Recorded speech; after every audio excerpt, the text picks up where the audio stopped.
Hello friends, welcome back to my YouTube channel. कैसे हैं आप लोग?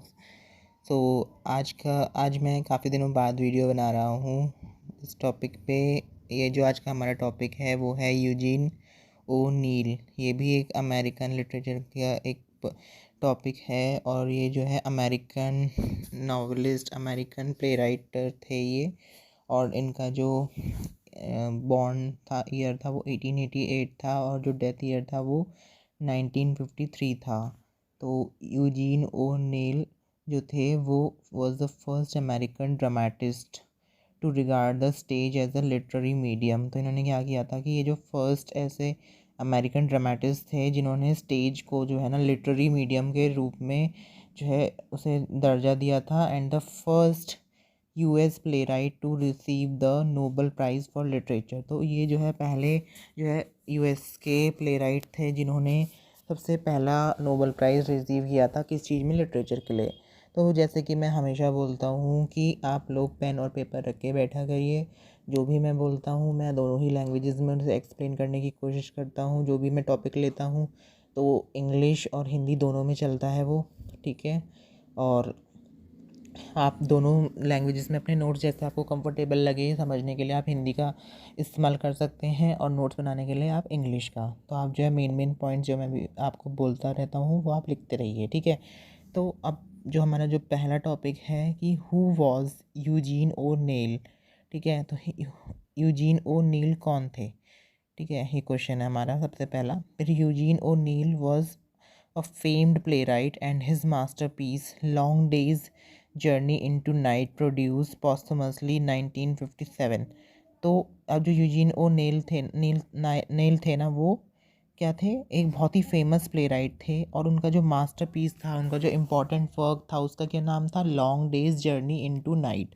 Long day's journey into night क्या थी, ये जो है एक कलेक्शन थी पोएम्स की, सॉन्ग्स की, पॉस्टमसली मतलब एक कलेक्शन ऑफ सॉन्ग्स, ठीक है उसको। और ये कब पब्लिश हुई थी, 1957 में। Is at the apex of a long string of great plays. तो ये जो है बहुत ही मतलब एक तरह से टॉप पे हुआ करती थी ग्रेट प्ले जो अलग उनके प्लेज थे उस टाइम के उसके, ठीक है, इंक्लूडिंग बियॉन्ड द हॉरिजन। अब एक और इनका वर्क होगा बियॉन्ड द हॉरिजन, ठीक है। उस जो लिखा गया था, इन्होंने लिखा था 1920 में, ठीक है। उसको भी इन्होंने टॉप पे बिल्कुल लिया लिया है, ठीक है। फिर उसके बाद है एना क्रिस्टे। एना क्रिस्टे जो वर्क था वो 1922 में पब्लिश हुआ। और स्ट्रेंज इंटरल्यूड ये जो है 1928 में पब्लिश हुआ। फिर नेक्स्ट था आह वाइल्डरनेस। तो ये भी जो है एक वर्क था जो 1933 में पब्लिश हुआ, मतलब लिखा गया और फिर पब्लिश हुआ। फिर उसके बाद था the iceman cometh. The iceman cometh ये था 1946 में जो है लिखा गया और पब्लिश कराया गया। फिर उसके बाद जो है इसके बाद कोई वर्क नहीं इनका पब्लिश हुआ। ये जो मेन वर्क्स थे जो हमने पढ़ लिए, ठीक है। ओ नील डाइड ऑन नवंबर 27 1953। इनकी जो डेथ थी वो जो है 1953 में हो गई थी। और 27 नवंबर को कहाँ पे, इन बोस्टन मैसाचुसेट्स। तो बोस्टन में मैसाचुसेट्स नाम की जगह पे इनकी डेथ हो गई थी, ठीक है। अब हम बात करते हैं, नेक्स्ट पॉइंट पे आते हैं उनकी अर्ली लाइफ के बारे में। तो उनकी जो अर्ली लाइफ थी, इनका जो जन्म हुआ था ना, ही वॉज बॉर्न ऑन 16 अक्टूबर 1888। तो देखिए इनका जो बर्थ था, इनकी जो जन्म हुआ था वो अक्टूबर 16 1888 को हुआ था, ठीक है। और जो इनका डेथ हुआ था वो हुआ था नवंबर 27 1953। तो मतलब आप लगाइए कि दोनों मतलब जो उनके बर्थ और डेथ का जो मंथ है वो ऑलमोस्ट सेम है, आगे पीछे ही है, ठीक है। तो he was born on October 16 1888 in a New York city hotel room. तो कहाँ पे इनका जन्म हुआ था, न्यूयॉर्क सिटी के किसी होटल रूम में। राइटर यूजीन ग्लैडस्टोन ओ नील, इनका पूरा नाम था यूजीन ग्लैडस्टोन ओ नेल ही, ठीक है, इनका जो पूरा नाम था। Is one of the most admired play rights of all time. अब जो है ये काफ़ी ज़्यादा एडमायर्ड और काफ़ी ज़्यादा फेमस प्ले राइट थे इन मतलब हर समय के, मतलब इनके समय में भी बहुत अच्छे ये रहे और इनके बाद वाले में समय में भी। His talent for poignant and piercing dramas. तो उनका जो टैलेंट था ना बहुत ही, जो ड्रामास के लिए बहुत ही टैलेंटेड थे। Sprang from a life marked by challenges. तो उन्होंने अपनी लाइफ में ना बहुत ज़्यादा चैलेंजेस फेस किए। ठीक है। He was the son of Mary Ellen Ella. तो ये थे ना, ये किसके बेटे थे? Mary Ellen Ella and James O'Neill. तो इनके मदर का नाम था मैरी एलन एला और फादर का नाम था James O'Neill, a stage actor. तो इनके फादर भी जो है ना एक स्टेज एक्टर रह चुके थे, स्टेज एक्टर थे अपने टाइम के। ठीक है। After O'Neill was born his mother developed an addiction to morphine. अब जब इनका जो इनका जब बॉर्न हुआ ओ नील का, तो क्या हुआ कि इनके जो मदर थी ना, उनका एक तरह से वो एडिक्टेड हो गई किसकी तरफ? मॉर्फाइन की तरफ। अब मॉर्फाइन क्या होता है? मॉर्फाइन का मतलब होता है एक तरह की बीमारी। मतलब कि इस बीमारी में क्या होता है कि जो इंसान होता है ना, वो बहुत थका थका, लेजीनेस आ जाएगी, ड्राउजीनेस आ जाएगी, स्लीपी हो जाएगा वो, मतलब उसे हर टाइम नींद आती रहेगी। तो उसकी तरफ जो है उसकी मदर अट्रैक्ट हो गई, उनको काफ़ी नींद आने लगी, थकान रहने लगी। ठीक है।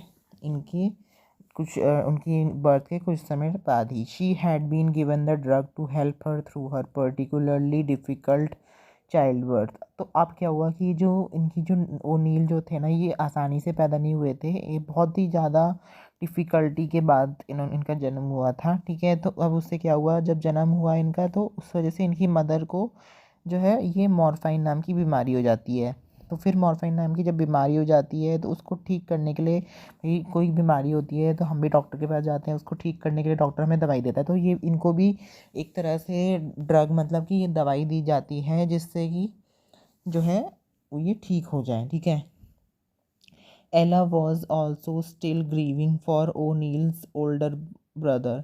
अब जो एला थी इनकी मदर, वो जो है ना बहुत ज़्यादा उदास थी। इसके लिए जो ओ नील्स के जो बड़े भाई थे, उनके बड़े भाई का नाम था Edmund, who had died of the measles. मतलब कि अब यहाँ पे हमको कुछ इस तरह का हमको आइडिया लग पा रहा है कि जो इनकी मदर थी, इनकी मतलब एक तरह से जेनेटिकल प्रॉब्लम होगी इनके फैमिली में किसी को, कि मतलब मदर को भी बीमारी हो गई उनकी, उनके बड़े भाई की बर्थ के बाद एडमंड के। लेकिन एडमंड क्या हुआ, एडमंड की कुछ समय बाद ही डेथ हो जाती है। किस वजह से? Measles 3 years earlier. मतलब कि he who had died of measles 3 years earlier, मतलब 3 साल पहले जो है मीजल्स से उनके जो बड़े भाई थे एडमंड, वो नील से पहले जो है उनकी मदर को एडमंड नाम का एक बच्चा जो है, जिसका नाम उन्होंने एडमंड रखा होगा, वो पैदा हुआ था। उसको जो है मीजल्स हो गए थे। अब मीजल्स क्या होते हैं? मीजल्स होते हैं जिसमें मतलब आपको कफिंग हो जाएगी, स्नीजिंग हो जाएगी, मतलब खांसी जुकाम टाइप का। ठीक है। तो उसके लिए मतलब दवाई तो होती है, पर अब उस टाइम पे नहीं होगी, इतना मतलब डेवलप नहीं था ना उस टाइम पे मतलब वर्ल्ड, तो इस वजह से। ठीक है। तो अब क्या होता है, उनको इस चीज़ की चिंता हो जाती है कि मेरा जो है, मेरे को भी बीमारी हो गई है, मेरा जो पहला बेटा था उसको भी बीमारी हो गई थी, तो उसकी तो डेथ ही हो गई। तो जो है कहीं इसको भी, जो मेरा जो दूसरा बेटा है ओ नील, उसको भी कहीं बीमारी ना हो जाए, मेरे को तो हो ही रखी है, मैं मतलब अगर मर जाऊंगी तो कौन इसका ध्यान रखेगा। तो क्या होता है फिर? अब उसके बाद क्या होता है, the couple also had another son James Jr। तो अब जो है ये जो कपल है ना, जो ये मदर और फादर है एला और ये इनके जेम्स नील, इनके जो है एक और जो है सन होता है, एक और बेटा होता है जेम्स Jr नाम का। His father continued on his father continued on with his role in a touring production of The Count of Monte Cristo shortly after O'Neill's birth। अब क्या होता है, जो उसके फादर होते हैं ना जेम्स नील, वो क्या करते हैं, वो जो है एक वो काम कर रहे होते, क्या टूरिंग प्रोडक्शन में, कि मतलब टूरिस्ट वाले उसमें प्रोडक्शन में या कुछ उस तरह का उस टाइम पे रहता होगा, उसमें वो काम करते थे। तो उन्होंने जो है नील की बर्थ के कुछ ही समय बाद जो है दोबारा से काम शुरू कर दिया था।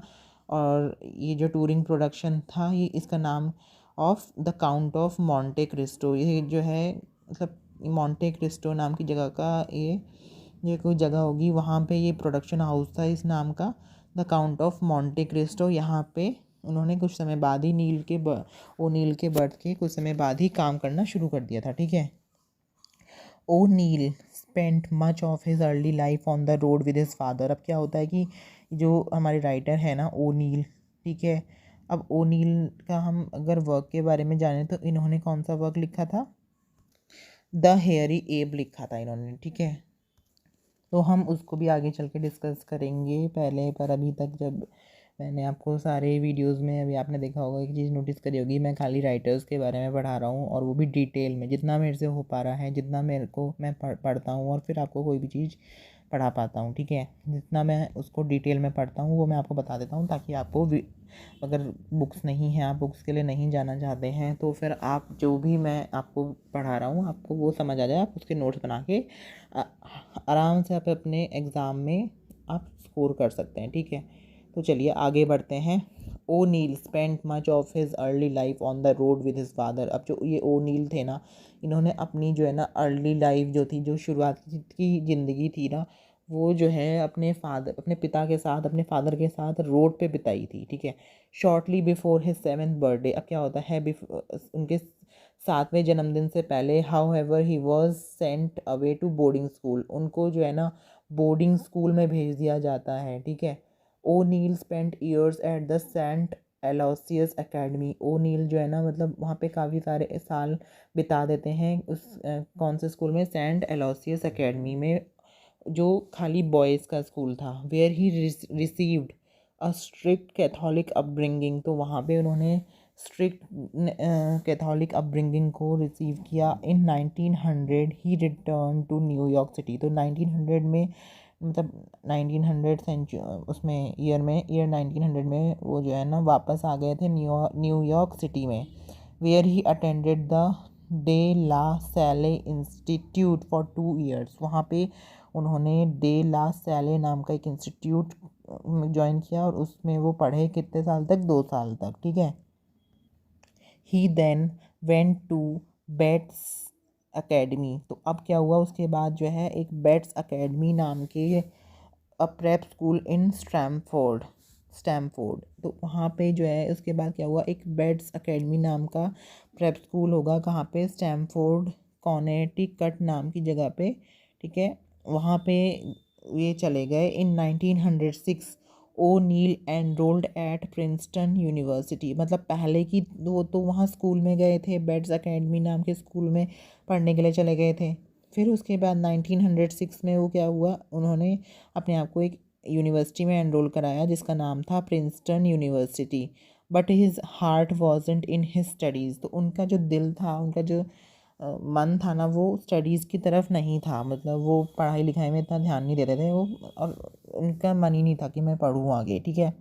And he was either dismissed for missing too many classes. अब उन्हें क्या हुआ कि जो है यूनिवर्सिटी से निकाल दिया गया। क्यों निकाल दिया गया, क्योंकि उन्होंने अपनी ना बहुत सारी क्लासेस को मिस कर दिया था, ठीक है। तो उन्होंने वो मतलब क्लास जाते ही नहीं थे, उनका मन ही नहीं था, तो फिर क्यों जाएंगे ना वो क्लास।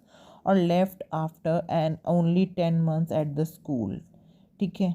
अब वो क्या हुआ कि जब वो स्कूल जाते ही नहीं थे तो फिर उन्हें निकाल दिया गया। तो अब मतलब 10 महीनों के अंदर ही निकाल दिए गए वो अपने जो नए स्कूल से, नए कॉलेज से। अब फिर उसके बाद हम नेक्स्ट टॉपिक पे आते हैं। जो नेक्स्ट टॉपिक है उसका नाम है करियर बिगनिंग्स, ठीक है। जो हमारा नेक्स्ट टॉपिक है इन्हीं की लाइफ, इनके बारे में, वो है करियर बिगनिंग्स। मतलब कि इनका करियर जो है, राइटिंग करियर कहाँ से स्टार्ट हुआ, ठीक है। After leaving Princeton university. मतलब कि जो प्रिंसटन यूनिवर्सिटी के वो छोड़ने के बाद ओ नील ने फ्लॉन्डर्ड फॉर अ टाइम। मतलब वो पहले तो ऐसे ही भटकते रहे, ठीक है, काफ़ी समय तक। He took several sea voyages. उन्होंने काफ़ी सारे समुद्री यात्रा की। Ran around town with brother James. तो जो है, जो उनके ब्रदर थे ना, वो इधर उनके साथ इधर इधर उधर भटकते रहे अलग अलग शहरों में। And indulge heavily in alcohol. और तो और उन्होंने जो है अपने आप को लिकर ड्रिंकिंग, मतलब कि शराबी बना लिया, शराब पीने लगे वो अपने ब्रदर के साथ, और काफ़ी हैविली, मतलब काफ़ी ज़्यादा मात्रा में पीने लगे, ये नहीं कि थोड़ी बहुत, ठीक है। He had a brief marriage to Kathleen Jenkins which resulted in one son Eugene O'Neill JR। तो अब क्या हुआ, इन्होंने जो है एक शादी करी, किस लड़की से, एक कैथलीन जेनकिंस नाम की लड़की से। उससे क्या हुआ कि उनको जो है एक बेटा हुआ, यूजीन ओ नेल JR नाम का, ठीक है। उन्होंने अपने नाम पे ही उस बेटे का नाम भी रखा, ठीक है। बस उस शादी से उनको एक ही बेटा हुआ, ठीक है। उसके बाद इन 1912 ओ नील बैटल ट्यूबरक्लोसिस। अब क्या होता है, वही जो उनकी मदर हुआ पहले, वो जो है उनकी बर्थ के बाद जो है बीमार पड़ जाती हैं। फिर उनके जो है 3 साल पहले उनका जो बड़ा भाई होता है, वो जो उनसे उनकी बर्थ से 3 साल पहले पैदा होता है, उसको भी जो है एक बीमारी हो जाती है मीज़ल्स नाम की, वो भी उसकी डेथ हो जाती है। फिर 1912 में क्या होता है, ओनील जो है ट्यूबरक्लोसिस से जो है उनको डिज़ीज़ हो जाती है ट्यूबरक्लोसिस नाम की, वो उससे इन्फेक्ट हो जाते हैं। तो वही है, मतलब ये मैंने आपको जैसे बताया था, जेनेटिकल बीमारी चलती आ रही है, मदर से बेटे, बड़े बेटे में बड़े, फिर मदर से छोटे बेटे में भी आ गई हुई, मतलब अलग बीमारी। तो मतलब वही एक बीमारी चलती आ रही है उनके, मतलब जेनेटिकली रही होगी किसी में, तो वही उनमें चली आ रही है। तो इस वजह से इनको जो है इन 1912 में इनको ये ट्यूबरक्लोसिस नाम की बीमारी हो जाती है। While recuperating from his illness, मतलब कि he found his calling as a playwright, मतलब कि जब वो अपनी इलनेस से जूझ रहे थे तो उन्हें जो है एक ऐसा, मतलब वो मिला कि उनको एक ऐसा कॉल, मतलब वो ऐसा किसी ने बुलाया होगा या किसी ने, कि जो है वो प्ले राइट बने, ठीक है। मतलब कि ड्रामेटिस्ट बने, प्लेज लिखें, finding inspiration from such European dramatist. तो उन्होंने क्या करा कि उन्हें जो है इंस्पिरेशन मिलने लगी, यूरोपियन ड्रामेटिस्ट रहे होंगे कोई कुछ ड्रामेटिस्ट, जैसे कि ऑगस्ट स्ट्रिंडबर्ग, या फिर later enrolling in a writing class at Harvard University. तो अब उन्होंने क्या करा कि उनके जो इंस्पिरेशन थे यूरोपियन ड्रामेटिस्ट ऑगस्ट स्ट्रिंडबर्ग, उनसे इंस्पिरेशन ली, ठीक है। और फिर लेटर उन्होंने enrolling in a writing class at Harvard University. तो उन्होंने जो है हार्वर्ड यूनिवर्सिटी में राइटिंग क्लास में अपने आप को एनरोल करा लिया, ताकि मतलब वो अपना जो लिटरेरी करियर है उसको आगे बढ़ा सकें। तो O'Neill had his first play produced in Provincetown Massachusetts. तो उनका जो पहला प्ले था वो कहाँ पे उन्होंने लिखा था, प्रोविंस टाउन में मैसाचुसेट्स नाम की जगह पे, इन 1916 में, मतलब 1916 में लिखा था। Bound east for Cardiff, a one act play that was staged in New York later that year। तो बाउंड ईस्ट फॉर कार्डिफ नाम का जो प्ले था, ये इन्होंने जो है उसको लिखा था 1916 में। और ये जो प्ले था वो खाली एक वन एक्ट प्ले था, मतलब उसमें खाली एक ही एक्ट था, और इसको जो है स्टेज पे परफॉर्म भी करा गया था न्यूयॉर्क में। मतलब कि उन कुछ ही टाइम बाद उसको उसको कंपोज कराने के कुछ ही, उसको लिखने के कुछ ही टाइम बाद इसको जो है न्यूयॉर्क के एक स्टेज पे परफॉर्म भी किया गया था, ठीक है। Also in 1916 O'Neill made a second attempt at domestic bliss. अब 1916 में ही ओ नील ने जो है सेकेंड अटेम्प्ट किया था, किसमें, डोमेस्टिक ब्लिस में। अब डोमेस्टिक ब्लिस क्या होता है, डोमेस्टिक ब्लिस का मतलब होता है घरेलू आनंद की, मतलब जो है उन्होंने घर में ही रह के कैसे उन्होंने जो है हैप्पीनेस को मतलब पाया, हैप्पीनेस का मतलब वो देखा, ठीक है। तो अब क्या होता है कि पहले जो उनकी शादी थी वो थी कैथलीन जेनकिंस नाम की लेडी से, जो जिसके बाद उन्हें एक बेटा हुआ था। उसके बाद जो है उन्होंने दोबारा शादी करी, he married fellow writer Agnes Boulton. अब जो जिन मतलब जो जिस ये यूनिवर्सिटी में ये पढ़ रहे थे एज अ प्ले राइट, और वो सब अपने करियर में जो पढ़ रहे थे, तो उन्होंने जो उनका जो फेलो मेंबर थी, मतलब जो उनकी फ्रेंड रही होंगी, उनके बैचमेट रही होंगी, उनसे इन्होंने शादी कर ली थी। उनका नाम था एग्नेस बोल्टन, ठीक है। And the couple eventually had 2 children. तो अब जो है जो कपल था ना, इनको जो है क्या हुआ, आगे चल के 2 बच्चे पैदा हुए इनके, ठीक है। तो एक तो जो है सन था, मतलब जुड़वा बच्चे हुए इनको, एक तो बेटा था और एक बेटी थी। मतलब कि जो है जो बेटा था उसका नाम था शाने, मतलब शाने या फिर शेन कह लो, एस की स्पेलिंग है SHANE।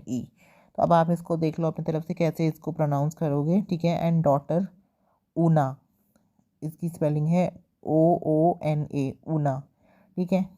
तो 2 बच्चे इनको पैदा हुए जुड़वा, जो सन था वो था शाने एंड डॉटर थी ऊना, ठीक है। O'Neill took the theatrical world by storm in 1920।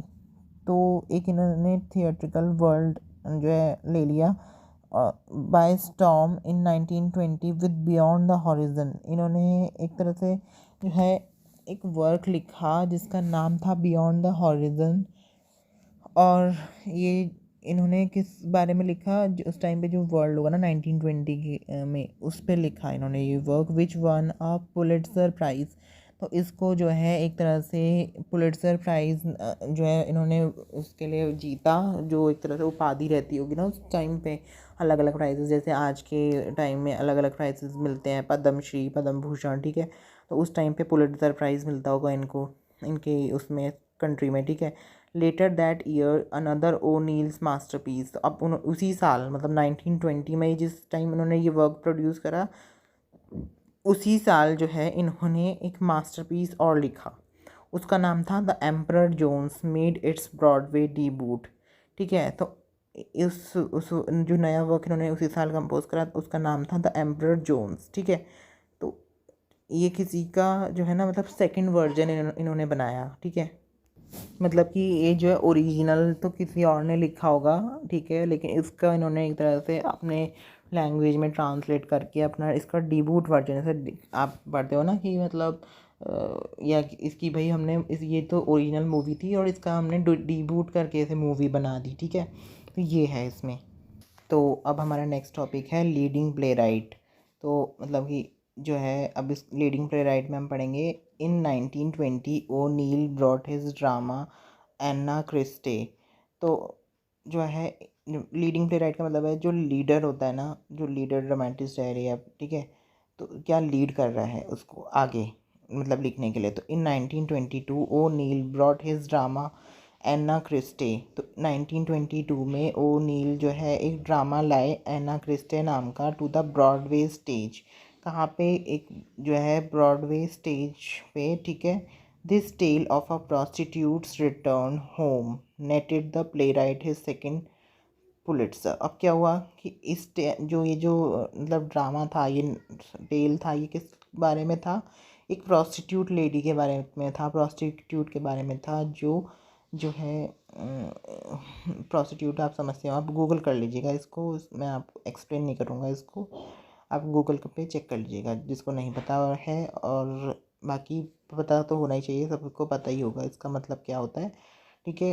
Prostitute के ऊपर है ये, प्रोस्टिट्यूट के रिटर्न के मतलब उसके जो है रिटर्न, वो कैसे अपने घर लौटती है, ठीक है। Netted the playwright his second Pulitzer prize. अब क्या हुआ कि ये जो मतलब एक प्ले था, इसकी वजह से उन्हें जो है सेकंड अवार्ड मिला, पुलिट्जर सेकंड पुलिट्जर प्राइज़ जिसकी वजह से मिला।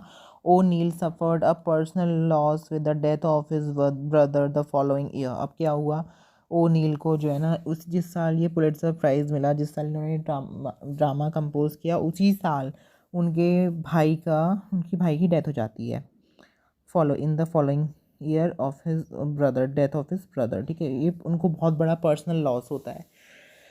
मतलब कि आप लगाओ ना, अब घर में किसी की डेथ हो जाती है तो आपको काफ़ी आप अफेक्ट हो जाओगे ना उससे, तो उसी चीज़ से ये भी अफेक्ट हो जाते हैं। और किसकी जो उनके सेकंड नंबर वाले जो भाई होते हैं, मतलब ये तीसरे नंबर के सन थे ना उनके, मतलब पहले उनकी मदर को बीमारी हो जानी, उनका फिर उसके बाद कोई उसका वो ही नहीं है, मतलब उनको जो है मेंशन ही नहीं किया गया है कि उनकी डेथ हो जाती है उस बीमारी से या वो बच जाती हैं।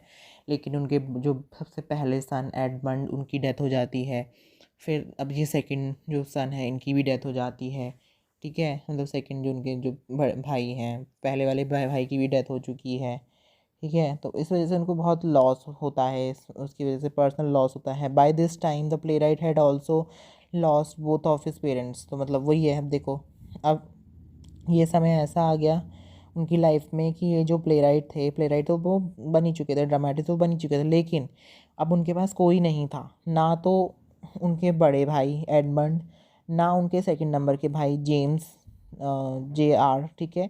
और ना ही उनकी पेरेंट्स, ना उनकी मदर ना फादर, कोई भी अब जो है इस दुनिया में ज़िंदा नहीं था, ठीक है। But O'Neill's private struggle seem to aid him in creating greater dramatic works. तो अब क्या हुआ कि उनके जो स्ट्रगल्स थे ना, प्राइवेट स्ट्रगल्स, जो बाहरी स्ट्रगल्स थे, उससे क्या हुआ, उन्हें जो है एक सीख मिल रही थी उनको, जो वो उनको उनके वुंड्स को हील कर रही थी, और उससे क्या हुआ, उससे उनको जो है मोटिवेशन मिला, और उन्होंने और भी अच्छे ड्रामेटिक वर्क्स लिखे, और स्टेज के लिए लिखे उन्होंने dramatic works. He wrote create greater dramatic works for the stage, including Desire Under the Elms, which was written in 1924, and Strange Interlude 1928। तो मतलब उन्होंने काफ़ी सारे वर्क्स लिखे, पर उसमें से जो मेन वर्क्स थे जो स्टेज के लिए लिखे गए थे वो था इंक्लूडिंग, उसमें क्या क्या था, डिज़ायर अंडर द एल्म्स लिखा, ये एक वर्क था 1924 में लिखा गया था। फिर दूसरा वर्क था 1928 में लिखा गया था, उसका नाम था स्ट्रेंज इंटरल्यूड, ठीक है। Around this time O'Neill's left his second wife. अब क्या हुआ कि पहली वाइफ जो थी उनसे वो भी छोड़ चुके थे उन्हें, ठीक है। अब सेकंड वाइफ जो थी, दूसरी वाइफ जिनसे उन्हें 2 बच्चे थे, पहली वाइफ से तो एक ही बच्चा था, लेकिन दूसरी वाइफ से उन्हें 2 बच्चे थे, अब उन्हें भी छोड़ दिया इन्होंने, छोड़ चुके थे। मतलब कि इस समय तक वो अपनी दूसरी वाइफ को भी छोड़ देते हैं, छोड़ चुके थे वो। And quickly began a relationship with Carlotta Monterey whom he married in 1929। मतलब लगाओ, ये इनकी तीसरी मैरिज थी। किसके साथ, मतलब एक इनके साथ रिलेशनशिप में वो थे, रिलेशनशिप चल रहा था, लेकिन इनका जो है, इनसे इनकी तीसरी जो मैरिज होती है 1929 में होती है। इनका नाम होता है कैरलोटा मॉन्टेरे। मैं इसकी स्पेलिंग बता देता हूँ, CARLOTTA, कैरलोटा मॉन्टेरे, MONTEREY, मॉन्टेरे, ठीक है। तो इनसे ये तीसरी शादी करते हैं, कौन सी ईयर में, 1929 में, ठीक है। O'Neill reimagine the mythic tragedy Oresteia in morning becomes Electra. अब इन्होंने जो है री इमेजिन की एक मिथिक ट्रेजेडी, ठीक है, इसका नाम था Oresteia in morning becomes Electra, 1931 में लिखी गई थी ये। Exchanging ancient Greece for New England in the 19th century, ठीक है। इसमें जो है इन्होंने exchanging ancient Greece for New England in the 19th century, इसमें मतलब इन्होंने एक तरह से एक्सचेंज दिखाया है एंशियंट ग्रीस का किससे, न्यू इंग्लैंड से, 19th सेंचुरी में, ठीक है। 5 years later he became the first American playwright to receive the Nobel Prize for Literature। तो इसके 5 साल बाद जो है, मतलब कि अराउंड 1936 में उन्हें जो है एक तरह से ना एक प्राइज़ मिला, पहला प्राइज़ उन्हें जो है पहले अमेरिकन जो है प्ले राइट रहे जिनको जो है नोबल प्राइज़ मिला लिटरेचर में, ठीक है। He was given this honour for the power, honesty and deep felt emotions of his dramatic works. अब उन्हें जो है ना ये जो ऑनर मिला, ये जो प्राइज़ मिला, वो किस लिए मिला, एक तो पावर मतलब शक्ति के लिए, एक ऑनेस्टी मतलब कि उनकी जो ऑनेस्टी मतलब कि जो ट्रूथ होता था उनके वर्क्स में और सच्चाई होती थी, एंड डीप फेल्ट इमोशंस मतलब कि बहुत ज़्यादा इमोशंस होते थे उनके वर्क्स में, काफ़ी जो है फीलिंग्स होती थी, ठीक है। ऑफिस ड्रामेटिक वर्क्स उनके जो प्लेस थे या ड्रामास थे उनके, उनमें, ठीक है। Which embody an original concept of tragedy. तो इसमें क्या होता है कि इसमें जो है सच में एक जो उनके वर्क्स होते हैं ना, वो ओरिजिनल कॉन्सेप्ट जो है रखते हैं ट्रेजेडी के, मतलब कि सच में उनके वर्क्स में जो है ट्रेजेडी उन्होंने अच्छे से पोर्ट्रे की है कि भाई किसी की लाइफ में ट्रेजेडी हुई, क्योंकि वो उनको पता था ना कि मतलब उनकी लाइफ में खुद ही ट्रेजेडीज़ हुई इतनी। उनकी मदर को जो है मतलब डिजीज़ हो जाती है, फिर उनके जो ब्रदर थे एडमंड, बड़े भाई, सबसे बड़े भाई थे, उनको भी डिजीज़ हो जाती है, यहाँ तक कि उनकी डेथ हो जाती है। फिर वैसे ही सेकंड जो उनके ब्रदर थे उनकी भी उनको डेथ देखने के लिए मिलती है। फिर उसके बाद दोनों ही मदर और फादर उनकी डेथ हो जाती है, फिर उनको भी ट्यूबरक्लोसिस हो जाता है, जो हमारे राइटर हैं, ठीक है। तो मतलब उन्होंने बहुत सारी उनकी लाइफ में ट्रेजेडीज़ उन्होंने देखी। फिर वो कैसे अपनी पहली वाइफ से अलग हो जाते हैं, फिर दूसरी वाइफ से अलग हो जाते हैं, फिर वो तीसरी बार शादी करते हैं। तो मतलब ये सब एक काइंड ऑफ आप कहो तो इन्हें ट्रेजेडीज़ में ही आएंगे, क्योंकि इतनी सारी जब वो मतलब काफ़ी सारी नेगेटिविटी, काफ़ी सारी ट्रेजेडीज़ उनके साथ अपनी लाइफ में देखेंगे तो वो फिर ट्रेजेडी ही लिखेंगे, ठीक है। तो मतलब एक तरह से उन्होंने अब जो मतलब ट्रेजेडी लिखेंगे या नहीं लिखेंगे तो हम नहीं बोल सकते, पर जो है उन्होंने जो भी ट्रेजेडी लिखी उसमें उन्होंने अच्छे से भर भर के इमोशंस को, पावर को, ऑनेस्टी को, ये सब डाला उसमें, ठीक है। अब हम आते हैं लास्ट टॉपिक पे जो उनके ऊपर है, मतलब कि लेटर ईयर्स एंड डेथ, ठीक है। तो लेटर ईयर्स एंड डेथ का मतलब है ओ नील completed long days journey into night in the early 1940s। तो ओ नील ने जो है ना long day's journey into night नाम का एक वर्क होगा, उसको जो है इन्होंने कब कंप्लीट किया था, मतलब कि जब शुरुआती दौर था ना 1940 का, 1940s का, उसमें जो है इसको कंप्लीट किया था। But he refuse to have this autobiographical play produced until long after his death. तो अब उन्होंने इसको ना मना कर दिया कि ये जो है मेरा जो ये जो है ना long day's journey into night, ये जो उनका जो मतलब वर्क था, प्ले था, या मतलब पूरा जो वर्क था, इसको इन्होंने ना रिफ्यूज़ कर दिया पब्लिश करने से ऑटोबायोग्राफिकल प्ले के उसमें, ताकि ये बोला गया कि ये मेरा जो है ना ऑटोबायोग्राफिकल वर्क है, ये मेरी लाइफ पे संबंधित है, ये मेरी लाइफ से आधारित है, तो इसको जो है मेरी डेथ से पहले जो है पब्लिश ना कराया जाए। जब तक मैं जी रहा हूँ, जब तक मैं ज़िंदा हूँ, तब तक इसको पब्लिश ना कराया जाए, भले ही मेरी डेथ के बाद करा दिया जाए, ठीक है। Around this same time he had a falling out with daughter Una. तो अब क्या हुआ कि जो है ना इस टाइम पे, इस समय तक क्या हुआ कि उनका जो रिलेशन था ना उनकी डॉटर के साथ, वो अच्छा नहीं रह गया, वो मतलब ख़राब होने लगा। वो he chose to end his relationship with Oona after she married actor Charlie Chaplin. तो अब क्या हुआ कि अब एक आपने चार्ली चैपलिन नाम का जो एक्टर था उसका नाम सुना होगा, नहीं नहीं सुना तो आप जो है उस पर सर्च करेगा यूट्यूब पे या गूगल पे, तो आपको पता लग जाएगा। वो एक तरह का ना जोकर टाइप के, उसने बहुत अच्छे रोल्स वो करता था वो मूवीज़ में, और उसमें जोकर टाइप के बहुत अच्छे, जो है आपको भी मतलब एकदम से अगर आप उसे देखोगे ना आपको हंसी आएगी, मतलब उसके जो मतलब हरकतें थी ना वो बिल्कुल ऐसे ही करता था, बहुत अच्छे से उसने जो है पोर्ट्रे किया है उसको, अपने कैरेक्टर को हर उसमें। तो चार्ली चैपलिन नाम के एक्टर से उसने शादी कर ली थी, किसने, जो उसकी डॉटर थी ना ऊना, दूसरी वाइफ थे, जो दो बच्चे थे उससे, तो एक डॉटर थी उसमें, तो उन्होंने उससे शादी कर ली थी, तो उससे जो है वो गुस्सा हो गया था, ठीक है। तो इस वजह से वो सोचता है कि मैं जो है ना इससे अपना ना जो सारे रिश्ते नाते मैं तोड़ दूंगा, क्योंकि इसने जो है मेरी मर्ज़ी के ख़िलाफ़ जाके चार्ली चैपलिन नाम के एक्टर से शादी कर ली है, ठीक है। अब क्या होता है, after several years absence from the stage in 1946।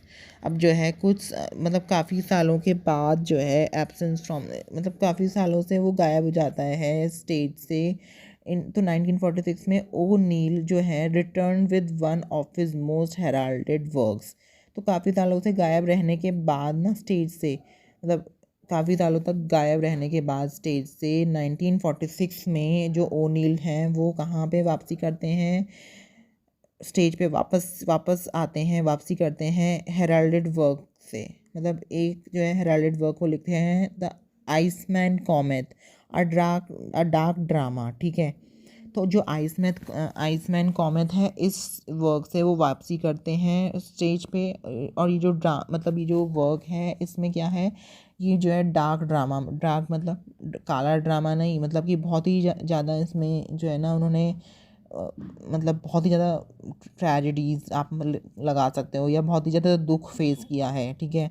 वो इसमें जो है दुख को डालते हैं। That explore the lives of a group of barflies. तो ये जो है ना दुखों की एक जो है कहानी है, और इसमें क्या है, उसमें जो है लाइव मतलब लाइव दिखाई गई है ग्रुप ऑफ बारफ्लाइज की। अब ग्रुप ऑफ बारफ्लाइज क्या होता है, तो जो bar flies as a name indicate, bar मतलब कि जो लोग बार, आपने सुना ही होगा ना, बार मतलब कि जो वो होता है ना पब होता है या फिर क्लब होते हैं बार, जिसमें जाके लोग शराब पीते हैं। तो bar fly, group of bar flies मतलब कि जो एक ग्रुप होता है ना, ग्रुप में लोग अगर जो है बार में जाके शराब पी रहे हैं, तो उसके बारे में इसमें दिखाया गया है, ठीक है। उनकी लाइफ के बारे में, मतलब कि अब आप लगाओ, जो आदमी जो है काम पूरा दिन काम करने के बाद शाम को अपने घर जाने के बजाय शराब पिएगा बार में बैठ के, या फिर इस दुकानों में बैठ के जहाँ पे शराब मिलती हो, तो फिर उसकी लाइफ क्या रह जाएगी, उसमें बहुत ज़्यादा डार्क हो जाएगी उसकी फैमिली की लाइफ, क्योंकि वो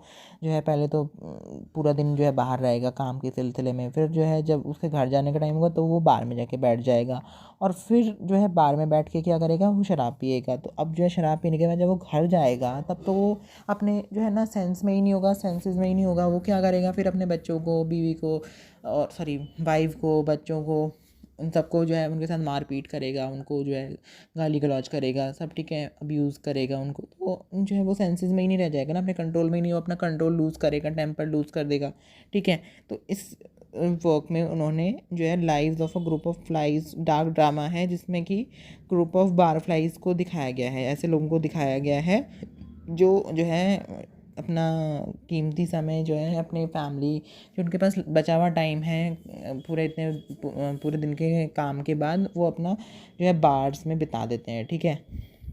the following year the play right learn that he had Parkinson's disease. तो अब क्या हुआ, उसी साल, जिस साल इन्होंने दोबारा से वापसी करी थी ना स्टेज पे इस वर्क के साथ, उसी साल उनको ये पता लगता है कि जो है मेरे को जो है क्या है, पार्किंसंस डिजीज़ है। मतलब कि जो ये है प्ले राइट, इनको जो है पार्किंसंस डिजीज़ है। पार्किंसन मतलब पार्किंसन डिजीज़ क्या होती है, इसमें क्या होता है कि क्योंकि मैं आपको इसलिए बता पा रहा हूँ क्योंकि जो मेरी नानी है ना, उनको यही है, पार्किंसन डिजीज़ ही है। इस वजह से क्योंकि अब मेरे फैमिली में मेरी नानी को है, तो इस वजह से मैं आपके साथ शेयर कर पा रहा हूँ। उसमें क्या होता है पार्किंसन डिजीज़ में, इसमें ना मतलब आप तो जो सोचोगे उससे उल्टा ही होगा, मतलब कि आपकी बॉडी उल्टा ही रिएक्ट करेगी। आप सोचोगे कि वो जो है ना इस डायरेक्ट राइट में जाए, तो आपकी बॉडी जाएगी लेफ़्ट में, ठीक है। आप सोचोगे कि वो राइट में जाए तो वो लेफ़्ट में जाएगी, क्यों? क्योंकि जो है ना आपकी बॉडी आपके कंट्रोल से बाहर हो जाती है। आपके जो सिर है, हाथ हैं, पैर हैं, वो सब जो है ना एक शिवर करने लग जाएंगे, चाहे ठंड हो चाहे ना हो, वो हिलने लग जाएंगे और काँपने लग जाएंगे, बिल्कुल ऐसे ऐसे हिलते रहेंगे। आप इसका जो है देख लेना, इसका स्टडी कर लेना, ठीक है। तो ये होती है पार्किंसन डिजीज़। तो उनको ये जो है, इनको पता लगा कि मेरे को जो है ना पार्किंसन डिजीज़ हो गई है, and found it impossible to write due to the tremors in his hand. वही मैंने बताया, इसमें जो है हाथ पैर हिलने लग जाता है, शिवर होने लग। अब जब हाथ पैर हिलेंगे तो फिर क्या होगा, अगर ये प्ले राइट हैं तो फिर अब ये कैसे लिखेंगे अपने वर्क्स को, जब इनके हाथ ही जो है इनके कुछ भी लिखने पेन पकड़ेंगे तो वो हिलेंगे एकदम, तो फिर कैसे ये अपने वर्क्स को कंपोज करेंगे। तो इनको जो है ना एक तरह से found it impossible to write due to tremors in his hand. अब जो है इनको बहुत ही ज़्यादा डिफ़िकल्टी, अब जो है बिल्कुल ही ना मतलब इम्पॉसिबल ही हो गया कि अब ये लिख पाते दोबारा से, ठीक है। तो ये लिख ही नहीं पा रहे थे क्योंकि जो है इनके जो हैंड्स थे और सब जो है ऐसे बॉडी जो शेक करने लगी, शिवर करने लगी, ट्रेमर्स आने लगे इनको, और ठीक है। तो इन 1948 ओ नील नेवर अ सपोर्टिव पेरेंट। अब क्या हुआ कि 1948 में ना जो ओ नील थे, वो उनको एक जो है क्या हुआ कि एक उपाधि दे दी उनके बच्चों ने। मतलब अब उनकी लगाओ आपकी 3 से या 4 ही मैरिज उन्होंने करी होंगी ऑलमोस्ट, ठीक है। 3 मैरिज तो उनकी हमने पढ़ी है, ठीक है। 3 शादियाँ तो उन्होंने करी हैं। तो ओ नील जो हैं उनको एक तरह से उनके बच्चों ने उपाधि दी कि आप जो है ना नेवर सपोर्टिव पेरेंट रहे हमारे। मतलब कि उन्होंने अपने कभी बच्चों पे ना ध्यान ही नहीं दिया, उन्होंने हमेशा अपने ऊपर ही ध्यान देते रहे, और अपने ऊपर भी नहीं, हमेशा वो बीवी मतलब वाइफ ही बदलते रहे, ठीक है। 3-3 शादियाँ कर लेते हैं वो, एक को छोड़ा दूसरे को छोड़ दिया तीसरे को, ऐसे ऐसे करते रहते हैं। और अपने जो है ड्रामाज लिखते रहेंगे, स्टेज पे रहेंगे, और अपनी बीमारियों से ट्यूबरक्लोसिस हो जाता है पहले, फिर उसके बाद ये पार्किंसन हो जाता है उनको। तो इस वजह से उनको जो है ना नेवर सपोर्टिव पेरेंट का ये उपाधि मिल जाती है उनके बच्चों के द्वारा। तो इससे क्या होता है, cut ties with his youngest son शाने आफ्टर शाने was arrested for drug possession. अब जो है, अब वो क्योंकि जो है क्या होता है कि अब वो एक अपना इसलिए भी जो है उससे रिश्ता तोड़ लेते हैं, जो उनका यंगेस्ट सन है शाने। पहले वो रिश्ता किससे तोड़ते हैं, ऊना से इसलिए तोड़ते हैं क्योंकि उसने जो है चार्ली चैपलिन नाम के एक्टर से शादी कर लेती है वो। और उसके बाद जो है अपने सारे रिश्ते किससे तोड़ते हैं, यंगेस्ट सन शाने से। क्यों? क्योंकि शाने जो है उसको अरेस्ट कर लिया जाता है ड्रग पोजेशन, मतलब कि वो जो है ड्रग लेता था, और ड्रग्स को सेल करता था। तो इस वजह से ड्रग्स को किस में सेल करता था, पब्लिक में सेल करता था, जहाँ पे वो लोग रहते थे, जिस सिटी में, जिस टाउन में। तो इस वजह से उसको अरेस्ट कर लिया जाता था है, और उस वजह से वो अपने सारे रिश्ते नाते जो है उनके अपने बेटे शाने से वो तोड़ लेते हैं, ठीक है। 2 years later his eldest son Eugene committed suicide. अब क्या हुआ कि जो है पहली वाइफ से उनको जो है यूजीन नाम का जो बेटा था ना, यूजीन सबसे बड़ा बेटा उनका, वो क्या होता है, जो उनका एल्डेस्ट सन होता है वो जो है सुसाइड कमिट कर लेता है इसके 2 साल बाद, जब शाने को अरेस्ट किया जाता है ना ड्रग पोजेशन में, इसके 2 साल बाद जो है वो सुसाइड कमिट कर लेता है। ठीक है, तो मतलब अब देखो भाई, इतना शुरुआत से हम पढ़ रहे हैं कि इनकी मदर को डिजीज़ हो जाती है, इनके बड़े भाई को जो है डिजीज़ से डेथ हो जाती है, फिर उसके बाद इनके जो है पेरेंट्स की भी डेथ हो जाती है, दोनों ही मदर फादर नहीं बचते, उनकी डेथ हो जाती है किसी ना किसी तरीके से। ये इसमें मेंशन नहीं है कि किस वजह से हो जाती है, लेकिन उसके बाद फिर उनके बड़े भाई की डेथ हो जाती, मतलब जो सेकंड नंबर के बड़े भाई थे जेम्स, उनकी डेथ हो जाती है। फिर उसके बाद क्या है कि जो उनकी डॉटर होती है ऊना सेकंड वाइफ से, वो जो है इनके मर्ज़ी के ख़िलाफ़ जाके चार्ली चैपलिन नाम के एक्टर से शादी कर लेती है। ठीक है, जिसके लिए ये कभी तैयार नहीं होते, और उससे जो है ये सारे रिश्ते नाते तोड़ लेते हैं। फिर जो शाने, जो इनका सबसे छोटा बेटा है, वो जो है ड्रग पोजेशन में फंस जाता है, मतलब वो ड्रग्स लेने लगता है, बेचने लगता है, तो उस वो गिरफ्तार कर लेते हैं उसके वहाँ की गवर्नमेंट, वहाँ की पुलिस, तो वो अरेस्ट हो जाता है। उसके बाद जो है इनका जो सबसे बड़ा बेटा होता है यूजीन, वो भी जो है मतलब उनकी उसकी गिरफ्तारी के 2 साल बाद क्या करता है, सुसाइड कमिट कर लेता है। मतलब अब उनकी लाइफ में तो भैया ट्रेजेडीज़ ही ट्रेजेडीज़ भर गई थी, तो इस वजह से उनकी जो ट्रेजेडीज़ थी ना, और जो एक उन्होंने बुक भी लिखी थी, वो जो है, ठीक है, वो ये चाहते थे, जो क्योंकि वो उनकी लाइफ पे बेस्ड थी, तो वो ये चाहते थे कि मेरी जो है ना लाइफ के दौरान वो पब्लिश ना हो, मेरी लाइफ के डेथ के बाद जो है वो पब्लिश हो। तो इसी वजह से, क्योंकि उन्होंने इतनी सारी ट्रेजेडीज़ वो देख चुके थे अपने लाइफ टाइम में। ठीक है, तो अब क्या होता है, जो ओ नील हैं, he was died of bronchial pneumonia on November 27, 1953। अब जो है इनको तीसरी बीमारी, पहले तो ट्यूबरक्लोसिस होता है, फिर दूसरा पार्किंसन होता है इनको, ठीक है, फिर अब तीसरा इनको जो है ब्रोंकियल निमोनिया हो जाता है, मतलब कि इनको जो है लंग्स में इनको जो है निमोनिया निमोनिया मतलब बहुत ही ज़्यादा फीवर तेज हो जाता है, पानी भर जाता है इनके लंग्स में, इस वजह से इनकी डेथ हो जाती है कब, 1953 में November 27 को। ठीक है, तो ये फाइनली इनकी डेथ हो जाती है एट द एज ऑफ 65, मतलब कि 65 साल की उम्र में इनकी डेथ हो जाती है। कहाँ पे, बोस्टन में, और ये बोस्टन कहाँ है, मैसाचुसेट्स नाम की जगह पे। Living behind a tremendous literary legacy of more than 50 plays. अब जो है ये अपने पीछे क्या छोड़ जाते हैं, ट्रेमेंडस लिटरेरी लेगेसी, मतलब कि काफ़ी ऑफ मोर देन 50 प्लेज, मतलब कि काफ़ी सारी जो है प्लेस जो है अनपब्लिश्ड जो है ये छोड़ जाते हैं। ठीक है, इन 1957 long day's journey into night, मतलब इनकी डेथ के 4 साल बाद जो ये कह के गए थे ना कि ये जो मेरा वर्क है ना, ऑटोबायोग्राफिकल वर्क है, long day's journey into nights, which was written in 1940s के अर्ली हाफ में, तो ये जो वर्क है 1957 में was performed on Broadway to rave reviews. तो इसको जो है ना, मतलब कि पहले पब्लिश कराने से पहले इसको जो है ना परफॉर्म कराया जाता है, कहाँ पे, ब्रॉडवे नाम के स्टेज पे, टू रेव रिव्यूज़, मतलब कि इस पे क्या रिव्यूज़ आते हैं लोगों के, लोग कितना इसको पसंद करते हैं, नहीं पसंद करते, लाइक करते हैं, नहीं करते। ठीक है, तो इसलिए जो है इसको परफॉर्म कराया जाता है, ताकि ज़्यादा से ज़्यादा लोग इसको देखें, और फिर जो है उनकी लाइफ पे जो है उनकी कैसे उनकी लाइफ रही, कैसे उन्होंने क्या किया, उसके बाद इसको जो है बुक के फॉर्म में पब्लिश कराया जाए। तो ठीक है, ओ नील रिसीव्ड अ पॉस्थमस टोनी अवार्ड।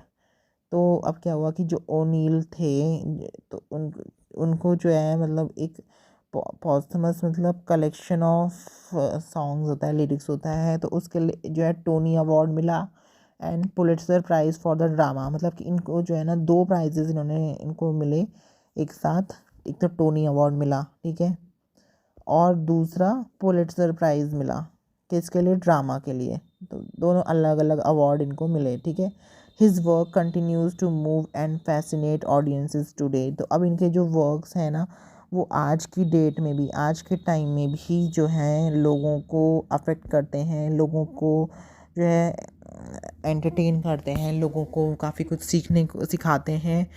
आज के टाइम पे भी आज के जो ऑडियंस हैं, आज के जो रीडर्स हैं, जो उनके वर्क्स को पढ़ते हैं, उनको काफ़ी कुछ सिखा के जाते हैं आज उनके जो उस टाइम पे लिखे गए वर्क्स। ठीक है, तो आज की वीडियो में बस इतना ही। मैं आपसे मिलता हूँ अगली नई वीडियो में, ठीक है। और आई होप आपको ये जो मेरा आज का टॉपिक था यूजीन ओनील, इनका मैंने आपको जो है जितना डिटेल हो सकता था, ये वीडियो काफ़ी लंबी हो गई है तो आप इसको पूरा देखिएगा, आप जो है अच्छे से नोट्स बनाइए इससे, ठीक है।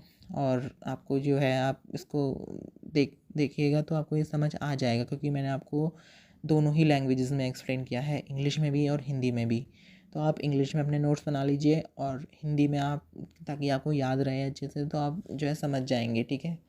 तब तक आप जो है मैं आपसे मिलता हूँ अगली नई वीडियो में, तब तक के लिए बाय बाय, टेक केयर। तो मैं आज की वीडियो अपनी यहीं एंड कर रहा हूँ, ठीक है। चलिए, बाय बाय।